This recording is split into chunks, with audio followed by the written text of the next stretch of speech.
Buenos Aires, marzo de 2009. En este acto, yo, Alberto Nicolás Iparraguirre, argentino, en pleno uso de mis facultades mentales, lego al señor Daniel Tonietti un cuerpo de objetos que componen un trabajo de investigación sobre el bicentenario de la República Argentina, desarrollado durante mis últimos años. Asimismo, manifiesto que es mi voluntad que Daniel Tonietti sea el responsable de llevar adelante este trabajo y que a tales efectos se le entreguen las llaves del depósito en el cual se encuentran los objetos anteriormente mencionados.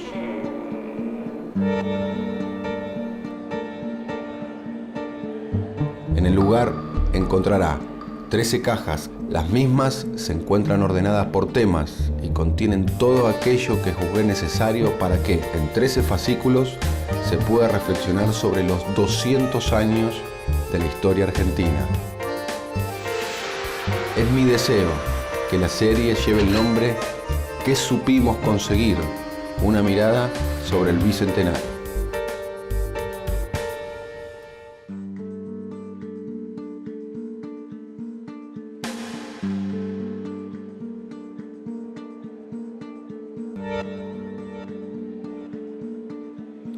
La Revolución de Mayo, aquella gesta inicial de la nación, mostró que del lado patriota existían visiones distintas de cómo debía darse ese proceso y a su vez de cómo debía ser esa nueva nación que surgía.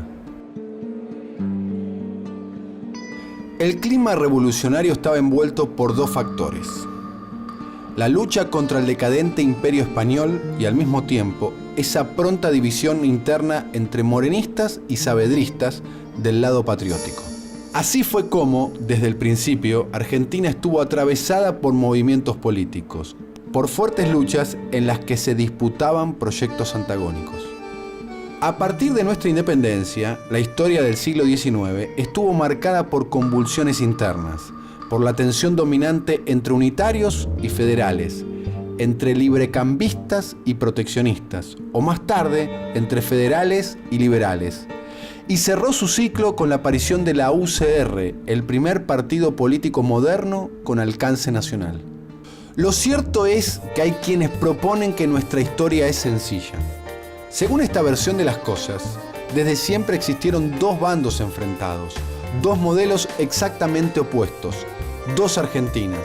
¿Será esto así o será más complejo el asunto?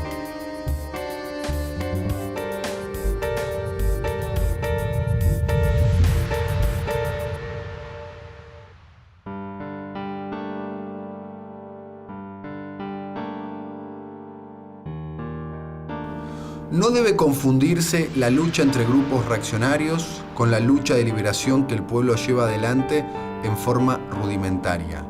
El verdadero frente es el que está formado por millones de hombres y mujeres que quieren mejores condiciones de vida y de trabajo, más libertad y la participación del pueblo en las decisiones que afectan al país. Ese frente no tiene publicidad en la prensa libre, no tiene potencia de fuego, ni portaaviones, ni espacios de televisión. Estamos en el famoso balcón del Cabildo. 25 de mayo de 1810. ¿Esto estaba lleno? Bueno, había el pueblo, pero el pueblo a la medida de la época. Claro. En primer lugar, el pueblo en esa época no era el pueblo de una democracia, era una categoría privilegiada, eran los vecinos. ¿Fue el movimiento de mayo un movimiento político? Bueno, evidentemente lo fue. Si tomamos el Río de la Plata, lo que era el territorio del virreinato, tenemos antes movimientos en Chuquisaca y en La Paz, que tanto esos como lo que va a pasar en Buenos Aires han sido interpretados erróneamente como movimientos independentistas. Y en realidad lo que sucedió fue que el vacío de poder del que hablábamos hace un rato, creado por el desplome de la monarquía, demandó respuestas inmediatas de gente que no estaba preparada para tomar el poder. De manera que aquí no estamos en una revolución que ha sido preparada por grupos conspirativos, etc., sino estamos ante grupos de criollos o de peninsulares enfrentados por rivalidades de intereses o rivalidades regionales. Es decir, enfrentados en la apetencia por el acceso al poder.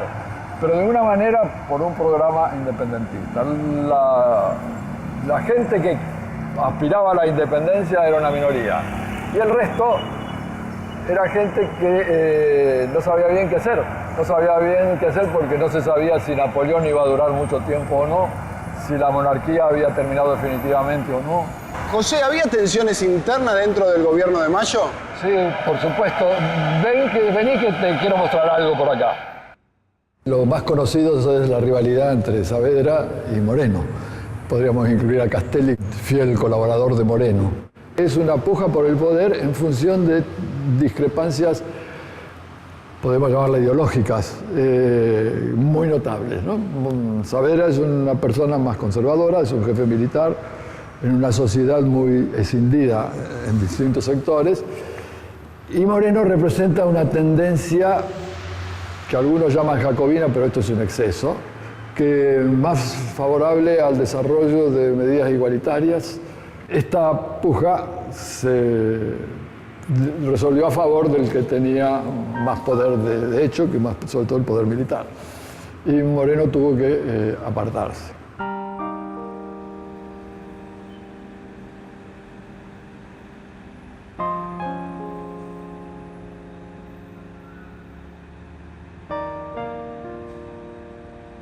El radicalismo es el partido político que procura llamarse el Partido de la Democracia. Sus orígenes de lucha por el sufragio universal y por la ética pública contra un régimen conservador pusieron en escena la primera versión plebeya y moderna del pueblo, la chusma radical. Pero su resultado como partido es volver visible a un actor decisivo, aún en nuestros días, las clases medias urbanas. A los 76 años, Hipólito Yrigoyen asume por segunda vez la presidencia de la República. La Unión Cívica Radical, el primer partido popular en la historia argentina, lo ha llevado de nuevo a la Casa de Gobierno.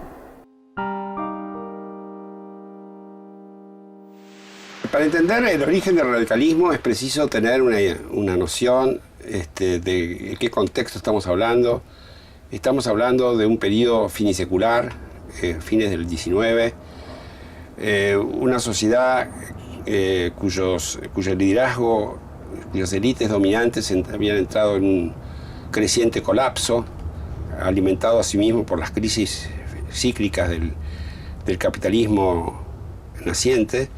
En ese sentido, el radicalismo implica toda una renovación de los cuadros dirigentes, supone una transformación profunda de la sociedad argentina de ese tiempo. No se puede entender el radicalismo si no tenemos noción de los ideales y los objetivos que el radicalismo vino a introducir en la política argentina, especialmente en dos esferas que yo entiendo que son claves: la esfera de la construcción ciudadana que implicaba el aspecto, la fase militar, y la construcción electoral. No nos olvidemos que la ley Sáenz Peña no solamente era la consagración del sufragio libre, secreto y obligatorio, sino que lo que era mucho más central y mucho más fundamental era la representación de las minorías. Antes de la ley Sáenz Peña existía lo que se llama la lista completa. El que ganaba se llevaba todo. De manera tal que la adopción de esos criterios y de esas representaciones oxigenaron la política argentina y le dieron un impulso tremendo que se consolidó y que llegó hasta el año 30. Lamentablemente, en el año 30 se frustró toda esa experiencia y volvimos nuevamente a las andadas porque el llamado fraude patriótico, la proscripción del radicalismo, y llevó finalmente a otra encrucijada que fue el golpe del 43 y el nacimiento del peronismo.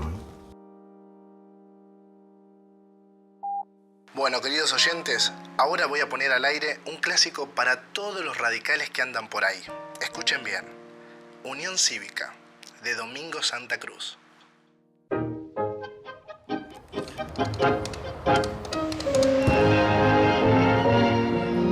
Hola Martín, ¿cómo estás? Daniel habla, ¿cómo estás? ¿Bien? Bien, querido. Bueno, ¿sabes qué? Creo que vos conocés la historia del tango de la Unión Cívica. Sí, de acuerdo. ¿Podrías averiguarme? Dale, la busco y te llamo.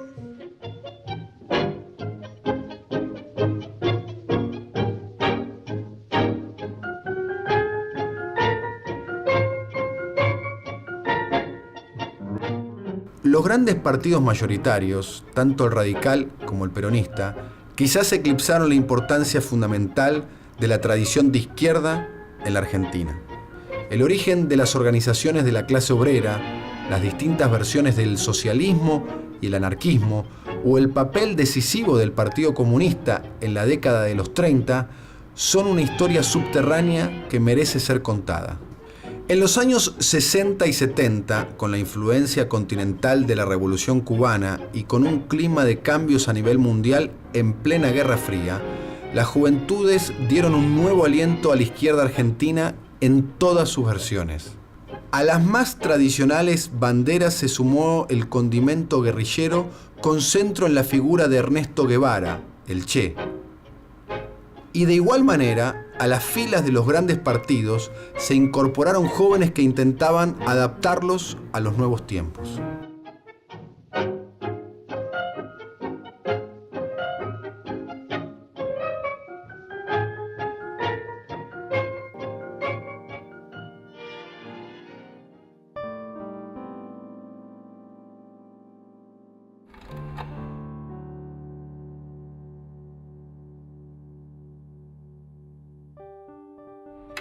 Nacemos en principio como JRP, que era Juventud Revolucionaria Peronista. Nosotros nos desarrollamos en Jujuy como un grupito que hacía algún tipo de operativos, panfleteando, poniendo caños con volantes, tratando de llegar a la gente por ese lado. Nos fuimos mezclando con otras organizaciones, con otros grupos. Y así fue creciendo, te digo, así fueron creciendo algunas organizaciones. Y supongo que muchas experiencias así se desarrollaron en todo el país. No hay una cosa programada, se va dando. La misma necesidad te va llevando a tener actitudes diferentes. Actitudes diferentes frente a la lucha que nosotros preveíamos. Nosotros, bueno, con el retorno de Perón, de vuelta el gobierno peronista y todo eso, pensábamos que el pueblo argentino volvía a recuperar su felicidad. Digamos, los ideales eran de una sociedad mejor, que todos tengamos posibilidades de estudiar, de trabajar, de tener salud. O sea, creo que son los mismos objetivos que hasta el día de hoy uno sigue persiguiendo y lo va a seguir persiguiendo siempre. Nosotros estábamos convencidos de lo que queríamos y cada vez nos convencíamos más.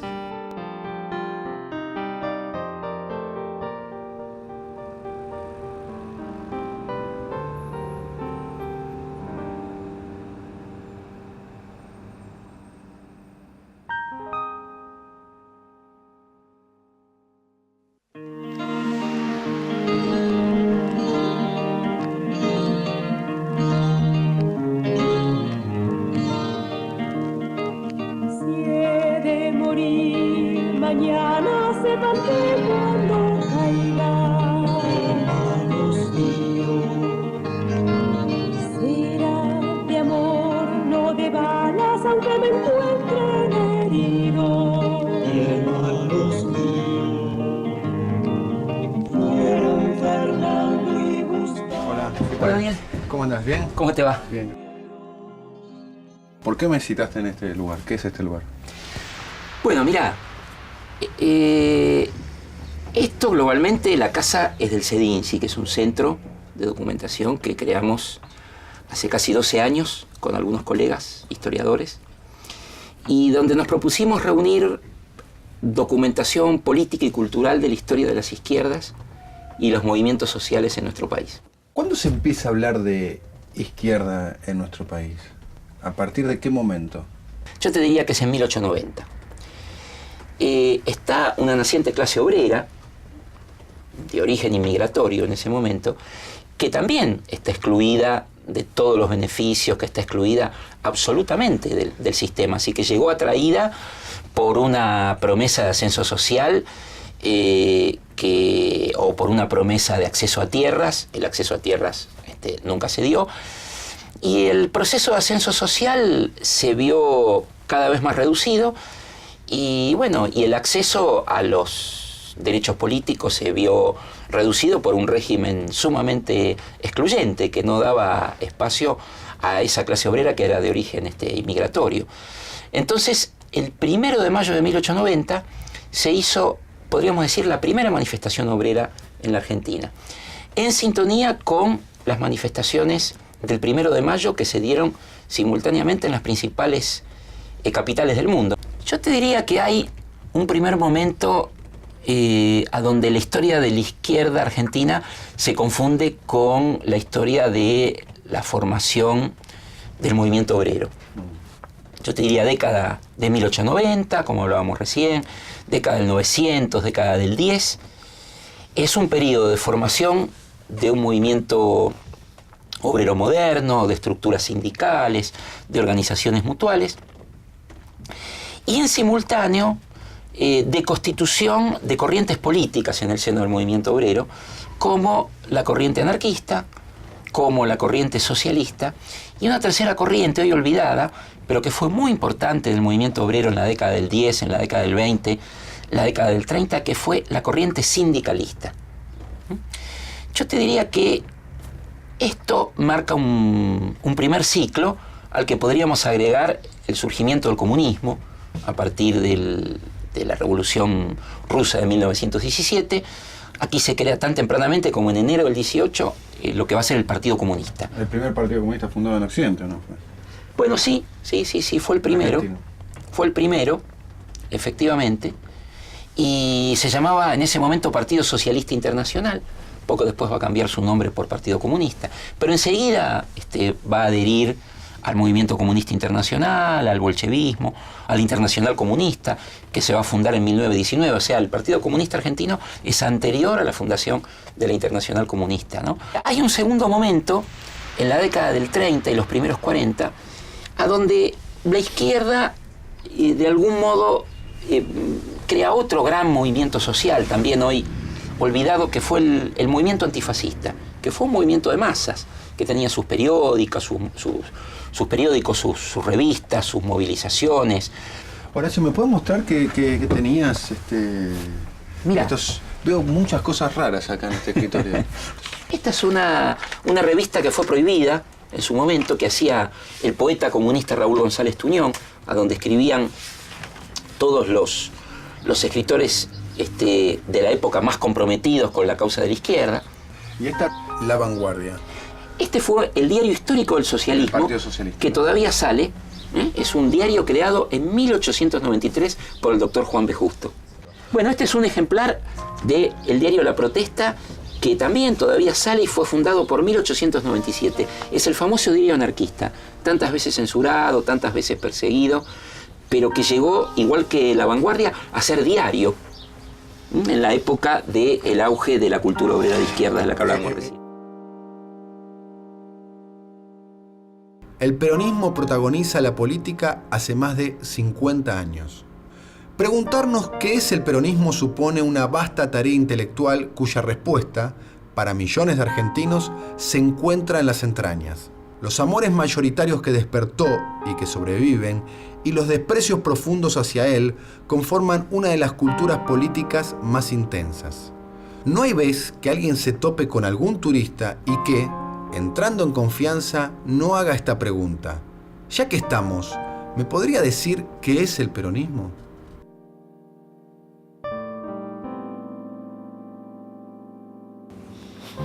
Hola, ¿qué tal, Torcuato? Hola, Muchísimas buenas. gracias por recibirme. Torcuato, ¿se puede hablar de un peronismo de izquierda, de un peronismo de derecha? Sí, claro, sí. En muchos otros países de América Latina y la Argentina, de forma periférica, a veces llega un momento en que hay masas nuevas con poca organización. Yo creo que mucho tiene que ver la migración del campo a la ciudad y otras cosas así, en Brasil sobre todo. Y hay dentro de las clases altas una minoría que está muy en contra del conservadorismo tradicional. Entonces, son tipos que son más bien conservadores en muchos sentidos, o autoritarios, pero están en contra del conservadorismo realmente existente, dominante. Es una derecha antiderecha, que eso era Perón al principio. Ahora, eso después, por juego de remanche, se fue cambiando y consiguió un apoyo popular. Pero esos eran grupos que eran de derecha, pero en contra de la mayor parte de la derecha realmente existente, que es la gente que vive por este barrio de acá. Y los que leen La Nación y creen que la dice La Nación es cierto. Esa es la derecha liberal, que estaba en contra del peronismo. Entonces las cosas van cambiando, pero tanto el elemento de derecha como el elemento de izquierda clásico del peronismo tienen de común que están en contra del capitalismo liberal conservador. ¿Qué rol jugarían en el esquema del peronismo los sindicatos? Mira, los sindicatos son una parte muy importante del peronismo, son una parte muy importante. Ahora, Perón empezó su rol en el gobierno persiguiendo a los sindicatos existentes, comunistas, socialistas, otros independientes. ¿Cooptándolos? No, primero los persiguió y los puso en cana. Y después los cooptó. Pero el sindicalismo estaba buscando nuevas vías también. O sea, quería salir de la cosa demasiado ideológica del socialismo, demasiado moralista, demasiado purista, o del comunismo que estaba en otra. Entonces quería una cosa más realista. Y esa idea de que el sindicalismo es la columna vertebral del movimiento. Bueno, es una columna, pero en una persona lo más importante de la persona no es la columna, sino la cabeza. Claro. Entonces, y el sindicalismo no es la cabeza. La cabeza era Perón y era toda una élite, un grupo de dirigencia.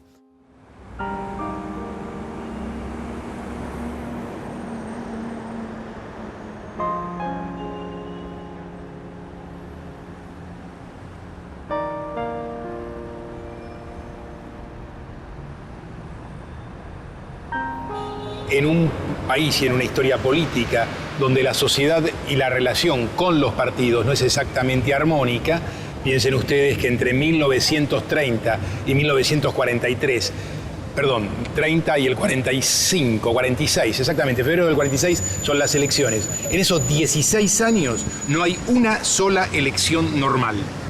Es decir, estamos hablando de un país que solamente había elegido en 3 oportunidades antes de Perón a un presidente en condiciones constitucionales. Por lo tanto, hablar de la relación entre los partidos y la sociedad era hablar de un hecho estructuralmente anómalo. En cambio, un movimiento era básicamente una cierta voluntad colectiva que intentaba alcanzar un determinado objetivo. El espíritu del peronismo es el espíritu del 17 de octubre del 45. Es decir, es la idea de que los trabajadores integran la república parlamentaria, que los derechos ya no son simplemente enunciados teóricos que están en el corpus doctrinario de la Constitución o de las leyes, sino de que las leyes tienen vigencia y los trabajadores son sujetos de derecho. Conviene recordar que con anterioridad ser un dirigente sindical era simplemente ser candidato a ir preso cada 3 meses, cada 6 meses, era ir preso. Porque la actividad sindical era, en el mejor de los momentos, semi-legal y en el peor de los momentos, la 4144, la ley de residencia. En general, cuando uno habla de izquierda, para no hablar en un sentido simplemente platónico, uno tiene que hablar de la izquierda ¿de qué? El peronismo era objetivamente en la sociedad argentina el grado de izquierda que la sociedad argentina había conseguido. El resto era doctrinarismo de izquierda, que puede ser muy valioso y que sin ninguna duda aportó al movimiento elementos fundamentales. Uno no puede pensar el peronismo sin la historia del movimiento obrero y uno no puede considerar la historia del movimiento obrero sin socialistas, anarquistas y comunistas. Es decir, la historia de los trabajadores es la historia de la izquierda. Un partido que está organizado, un movimiento que está organizado fundamentalmente en derredor a los trabajadores, no puede ser un movimiento exactamente conservador.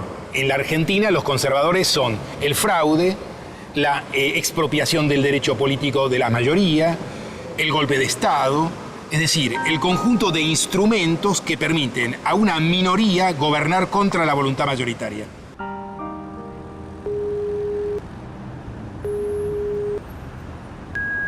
Hola Daniel, tengo la historia, escuchá. El tango Unión Cívica lo compuso en 1904 Domingo Santa Cruz, uno de los primeros bandoneonistas dedicado full time al instrumento. En la partitura de Unión Cívica, Domingo escribe para el señor Manuel J. Aparicio, que era un puntero histórico del barrio de Almagro. Para el año en que se escribe el tango, la Unión Cívica ya se había partido entre radicales y cívicos. Che, pero te hiciste radical, ¿no eras peruca vos? Argentina, en su balance de 200 años, tiene en su haber una enorme tradición de participación política de la gente. Millones han ocupado las calles, han llenado las urnas electorales, se han sindicalizado y son muchos los muertos. Este ciclo debería saldar la deuda con ese héroe colectivo que aún silenciosamente recorre el país. Nuestra historia de los movimientos políticos es una gran historia, no solo por las cualidades de los grandes hombres, es una gran historia por los millones de anónimos que la escribieron en las calles.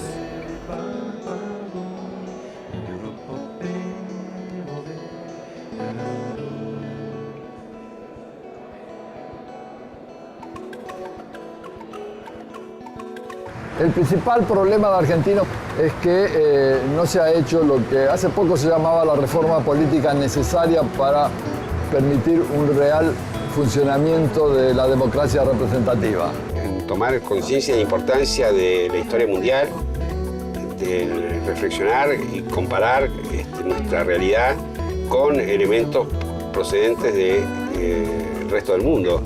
Cuando la izquierda sale de la crisis, yo creo que cuando vuelva a tener un proyecto de sociedad y vuelva a poder construir organizaciones sociales, movimientos autónomos. Yo creo que en el futuro de la Argentina va a haber una consolidación política de un bipartidismo, como en Chile, pero no de dos partidos, sino de dos coaliciones. Por la izquierda está la izquierda más socialista con la peronista, y por el otro la derecha más liberal y la más peronista también. La Plaza de Mayo es básicamente el lugar donde se ejerció en diversas oportunidades la soberanía popular efectiva. Hoy es simplemente una plaza más que queda enfrente de la Casa Rosada, pero fue la plaza donde se decidió el giro más importante que la historia nacional tuvo en el siglo XX.